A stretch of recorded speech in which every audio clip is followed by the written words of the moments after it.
नमस्कार दोस्तों, आपका अपने YouTube channel learning by doing में सबसे पहले आपका बहुत-बहुत स्वागत है। उम्मीद करता हूँ आप लोग सभी कुशल मंगल होंगे। तो चलिए रीजनिंग की क्लास स्टार्ट करने से पहले अगर आपने हमारा चैनल अब तक सब्सक्राइब नहीं किया तो सबसे पहले आप हमारे चैनल को सब्सक्राइब कीजिए और बेल आइकन को प्रेस कीजिए। तो आज रीजनिंग में अपन लोग नए टॉपिक की बात करेंगे। जैसे सामने आपको स्क्रीन पे दिखाई भी दे रहा होगा, टॉपिक पजल्स है और जो इमेजेस मैंने लगाई हैं वो भी काफी पजल करने वाली ही हैं।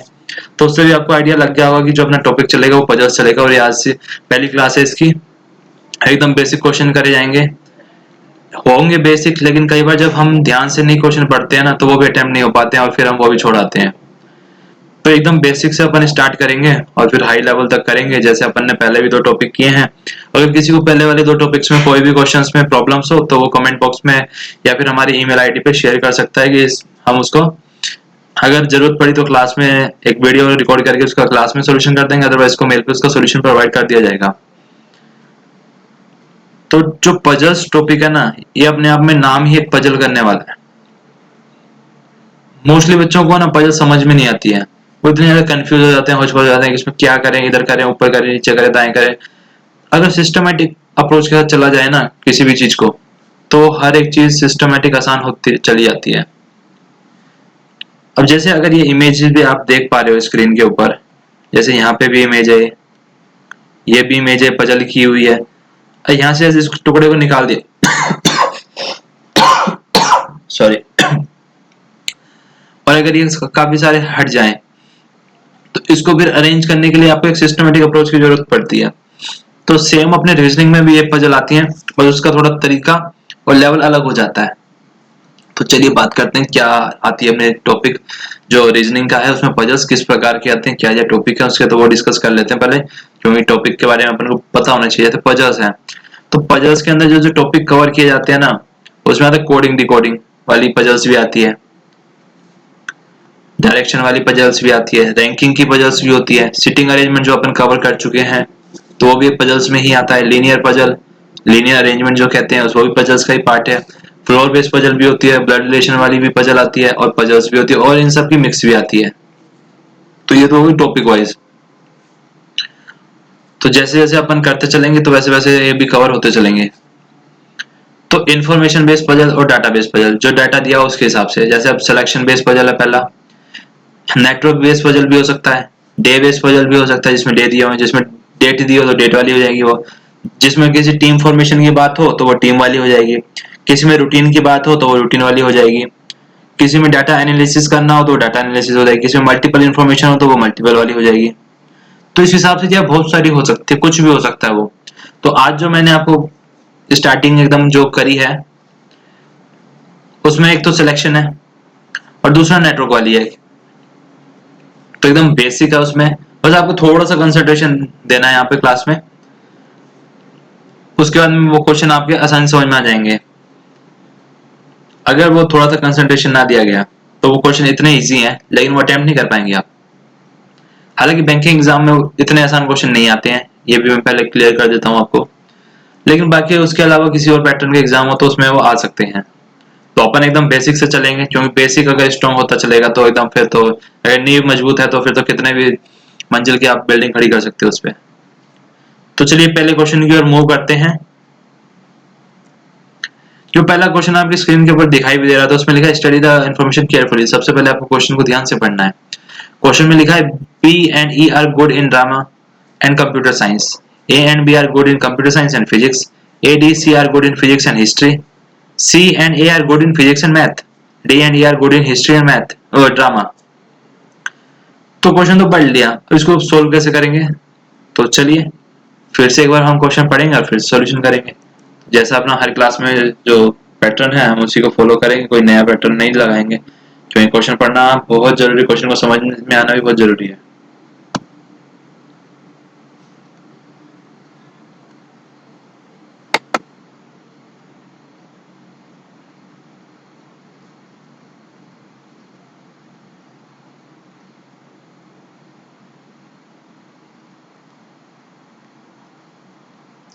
क्वेश्चन में लिखा हुआ है स्टडी द इंफॉर्मेशन केयरफुली, बेहद ध्यान से पढ़ना।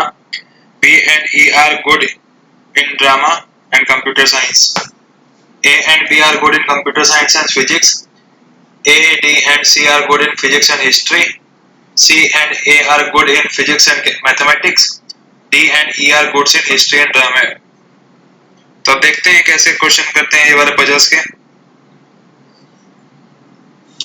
तो इसमें सबसे पहले हमें पता लग रहा है इससे कि 5 जने हैं ABCDE और 5 ही सब्जेक्ट कह सकते हो, 5 फील्ड कह सकते हो इनकी।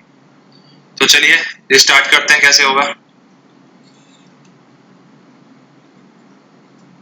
तो जो पजल्स के ऐसे वाले जब क्वेश्चंस आते हैं आपके पास में, तो इसमें आप सबसे पहले ये करना A, B, C, D और E को बिठा लेना इस साइड में। उसके बाद में जो जो दिए गए हैं, जैसे कहा गया भैया ड्रामा, फिर कंप्यूटर साइंस यानी कंप्यूटर,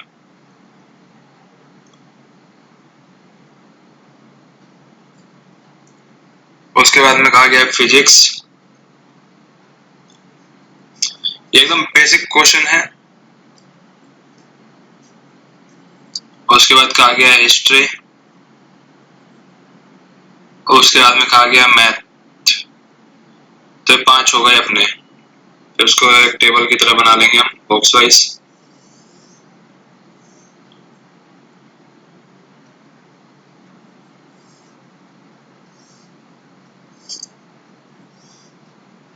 तो आप सभी भी साथ साथ बनाते हुए चलना।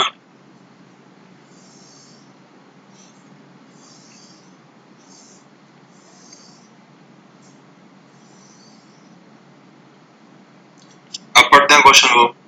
बी और ए किस में सही है? ड्रामा में, कंप्यूटर साइंस में। तो बी के आगे ड्रामा में सही लगा देते हैं और कंप्यूटर साइंस में भी, और सेम हालात ई के भी हैं। ठीक है। A and B are good in computer science and physics. Computer science में ए और फिजिक्स, और बी कंप्यूटर साइंस और फिजिक्स। ठीक है। ए डी सी फिजिक्स और हिस्ट्री। ए फिजिक्स और हिस्ट्री, डी फिजिक्स और हिस्ट्री, सी फिजिक्स और history. C and A are good in physics and math. C physics और मैथ, और फिजिक्स और मैथ ए भी। D and E are good in history and drama. D drama और history, E drama और history.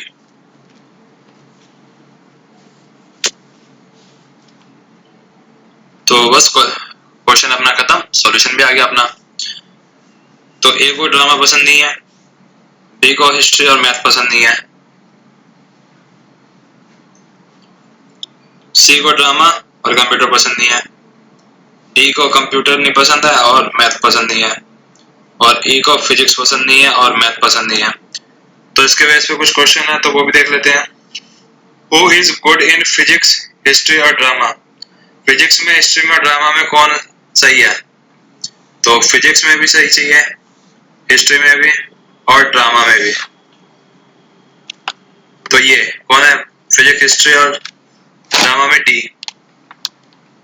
फिर पूछा गया who is good in physics, history, math but not in computer science. Physics भी, history भी और मैथ भी, लेकिन कंप्यूटर साइंस में नहीं। तो कौन आ गया? सी।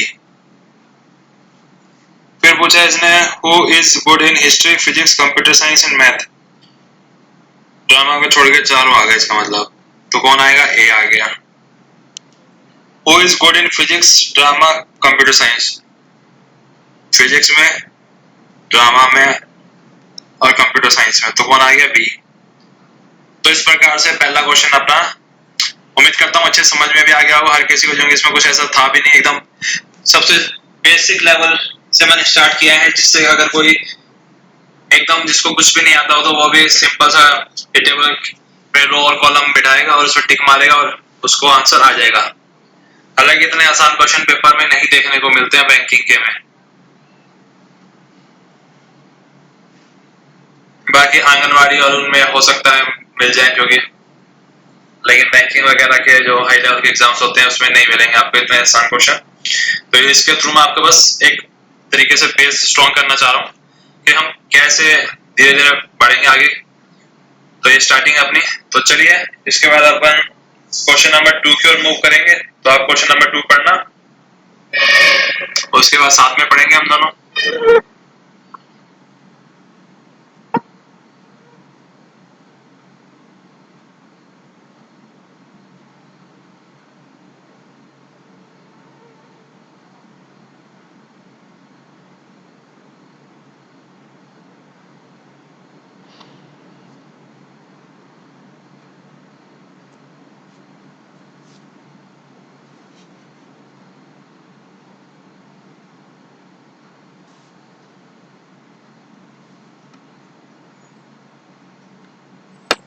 तो सबसे पहले क्वेश्चन नंबर 2 को पढ़ेंगे। तो वही लिखा है, स्टडी द इंफॉर्मेशन केयरफुली। ध्यान से क्वेश्चन को पढ़ना है। 5 फ्रेंड्स हैं P Q R S and T जो कि ट्रैवल करते हैं अलग अलग शहरों में, चेन्नई, कोई कलकत्ता, कोई दिल्ली, कोई बेंगलोर, कोई हैदराबाद, और अलग अलग ट्रांसपोर्ट के साधन से। कोई बस से जा रहा है, कोई ट्रेन से, कोई एरोप्लेन से, कोई कार से, कोई बोट से। और कहाँ है सारे के सारे? अभी फिलहाल मुंबई में सारे। उसके बाद में सेकंड पॉइंट दिया गया था, person who travel to Delhi did not travel by boat. तो दिल्ली की ओर यात्रा कर रहा है वो बोट से नहीं जा रहा है। और R went to Bangalore by car and Q went to Kolkata by aeroplane. और S जा रहा है बोट से, और जबकि T जा रहा है ट्रेन से। और मुंबई कनेक्ट नहीं है बाय बस दिल्ली के लिए और चेन्नई के लिए। तो चलिए इसमें देखते हैं कैसे कैसे हम स्टार्टिंग करेंगे। तो सेम इसमें भी कितने पर्सन आएंगे अपने, तो यहाँ पे देखते हैं। तो इसमें जो अभी से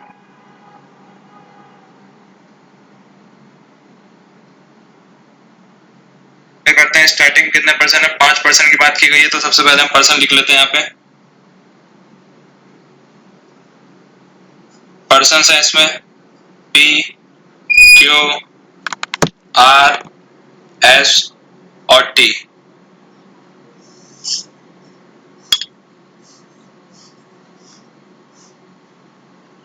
उसके बाद में कौन कहाँ कहाँ यात्रा कर रहा था, उसके लिए हम यहाँ पे प्लेस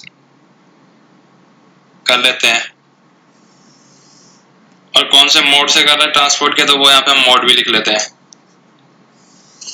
तो अब हम जैसे जैसे क्वेश्चन पढ़ेंगे फिर से, तो ये डिटेल फिल होती जाएगी। The person who travel to Delhi did not travel by boat. तो अभी हमें नहीं पता। R went to Bangalore. R कहाँ जा रहा है? बेंगलोर जा रहा है।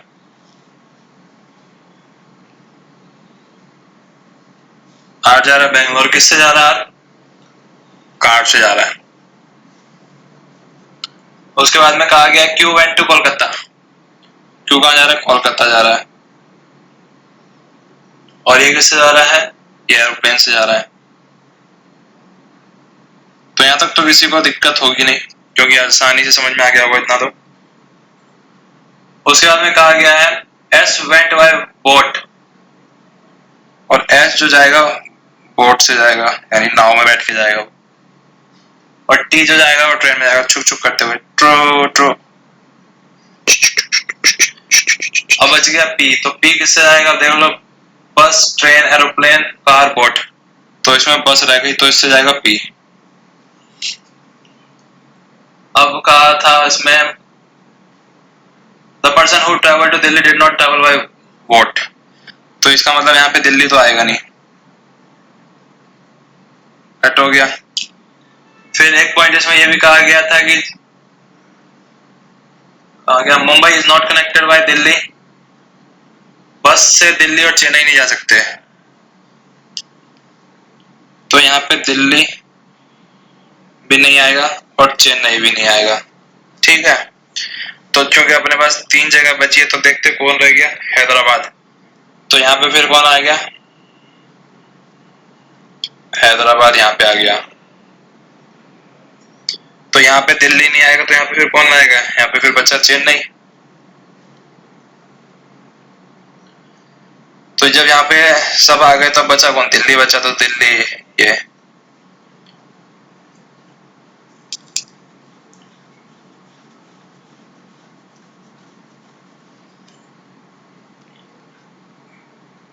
तो ये आज हमने किए हैं एकदम बेसिक लेवल के पजल्स, जिसमें ज्यादा सोचने की कोई जरूरत नहीं थी। बस क्वेश्चन को पढ़ना था और इन्फॉर्मेशन को पुट करना था बस।